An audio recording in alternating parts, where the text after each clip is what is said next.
So today we are kind of backtracking a little bit to do something a little more simple, a little more fun since y'all just finished doing it impromptu.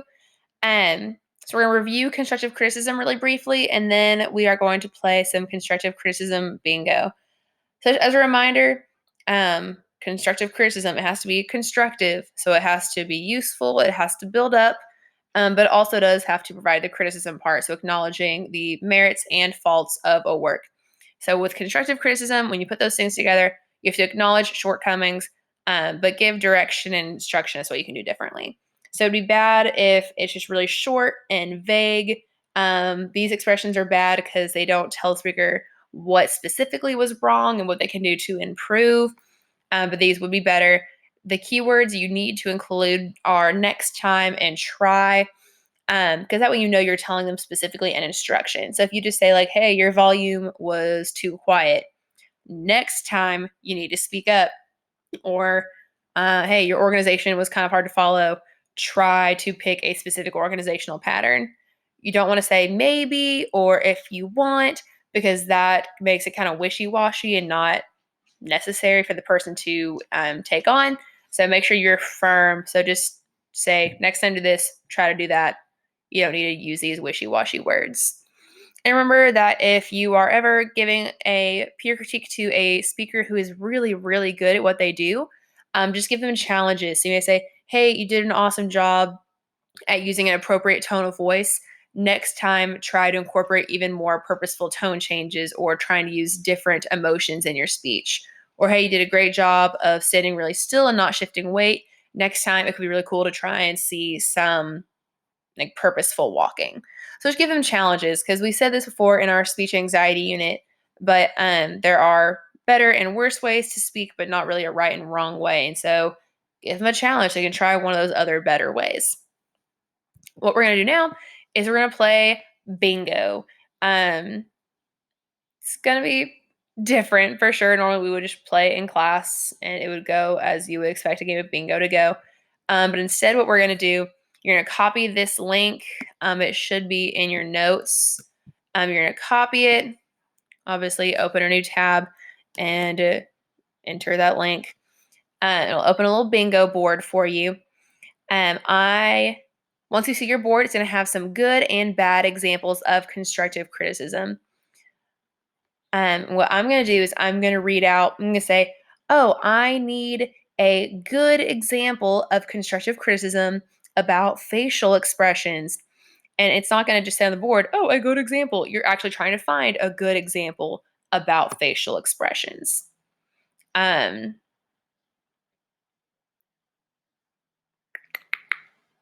I don't think it's actually on. Oh, wait, no, it is on here. So if I told you for bingo, if I said a good example of constructive criticism about facial expressions, and you're looking at your board, what you're going to do is try and look and say, oh, okay, so right here, this talks about facial expressions. Well, it says next time, so that's a good thing. I know that for sure. Practice facial expressions in the mirror. Okay, I'm going to go ahead and count that as a good one. If it said something like blank face the whole time, that's not good because it's kind of brief. It doesn't say next time or try. It's not very good. So that's what we're looking for. I'm going to just tell you if you're looking for a good or bad example and then what the specific kind of topic is. And you're going to try and find it on your bingo board. I'm only going to read through 20 examples. Sorry, I lost my train of thought. I'm only reading through 20 examples or 20 terms, I guess. So make sure that you're keeping up with the video, keeping up with your bingo board. And after the game, you're going to take a screenshot of your bingo board or take a picture if your computer doesn't do that. You're submit it to the space in Google Classroom called Constructive Criticism Bingo. Not everyone will get a bingo. That's okay. But I'm going to counting points to make sure you actually got the good or bad example. And then you get bonus points if you actually got a bingo. So let's go ahead and get started. First, we need a bad example about an attention getter. A bad example of constructive criticism about an attention getter.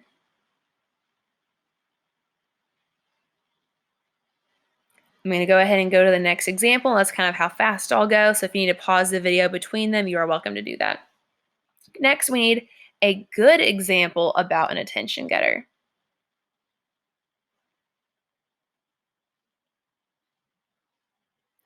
A good example of constructive criticism about an attention getter.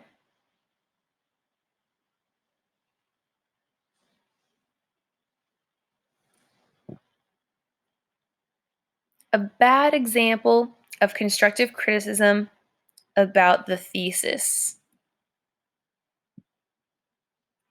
A good example of constructive criticism about a thesis.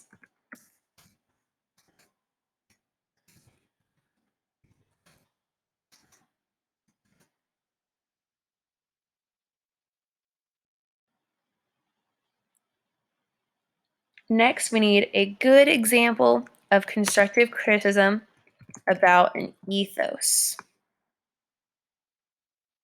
A good example of constructive criticism about ethos.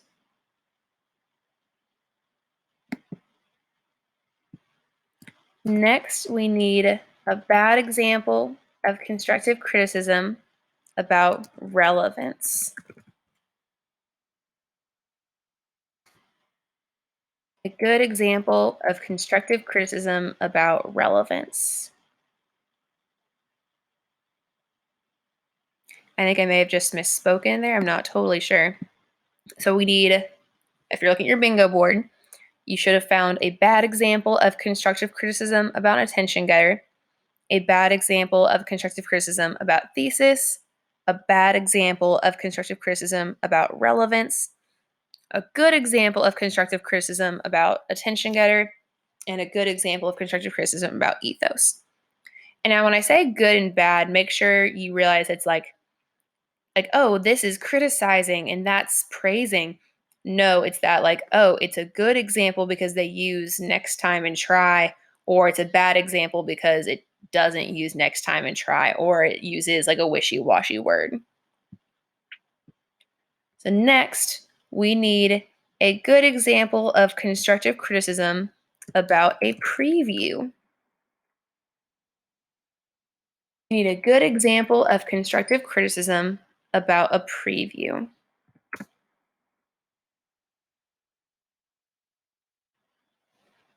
Next, you need a bad example of constructive criticism about main points. A bad example of constructive criticism about main points.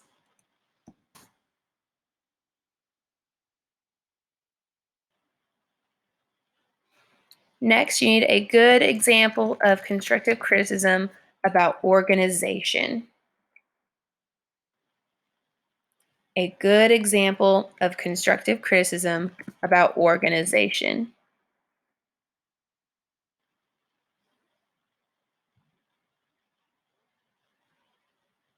Next, you need a bad example of constructive criticism about citing sources. A bad example of constructive criticism about citing sources.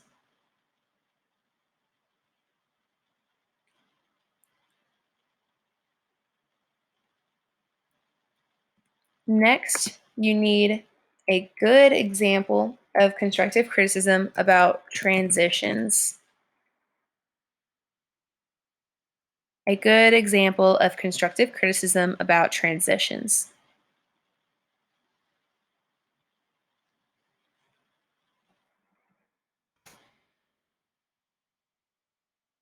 Next, you need a bad example of constructive criticism about tone. A bad example of constructive criticism about tone.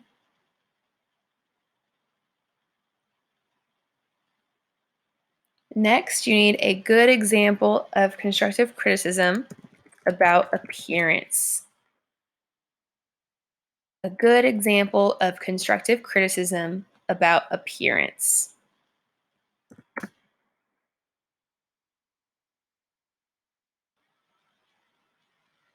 Next, you need a bad example of constructive criticism about eye contact. A bad example of constructive criticism about eye contact.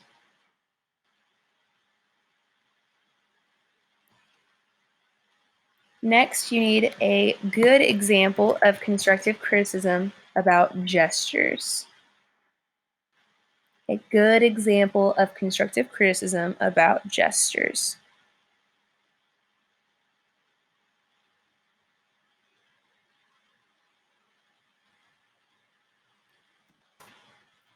Next, you need a bad example of constructive criticism about posture. A bad example of constructive criticism about posture.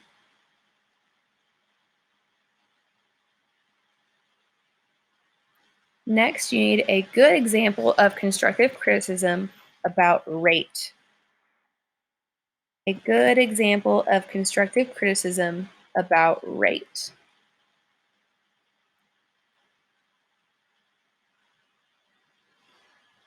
Next, you need a bad example of constructive criticism about volume.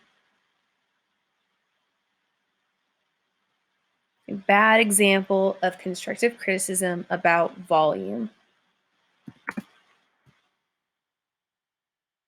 Next, you need a good example of constructive criticism about vocal fillers. A good example of constructive criticism about vocal fillers. Next, you need a bad example about facial expressions.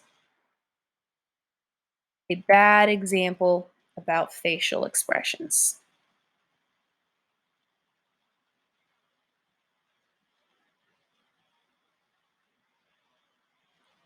I think this is the last one.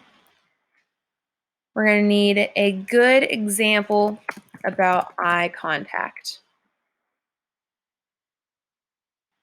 A good example of constructive criticism about eye contact. I'm sorry, the eye contact isn't funny. My husband is doing something weird. Um, so make sure you've got these identified on your board, and y'all may be missing some of these because there's the way I made the board. There's 36 total terms. There's only 25 spaces on your board, and so you may not have all of these. Some of y'all may have a lot of bingo. Some of you may have a few. Also, this should go without saying, but like we're doing traditional, like bingo, like diagonal or across. We're not doing like four corners or blackout or anything weird. So those are the terms that you should have. Make sure you have them identified appropriately. Like notice I asked you for a bad example about tone, not a good example about tone. So I'll go through and I'll check those. And if you identified a good example of tone, you're gonna lose points because it's not what we asked for. So complete your bingo board. I'm gonna screenshot this so I can know what we're looking for, and then you'll just turn it in. That's all you have to do. I believe y'all had your business casual exercise due tonight. Yeah, you got to do your bingo, and then your business casual exercise is due before midnight. So make sure you get that done. And that's all we've got. Hope y'all have a great rest of your day.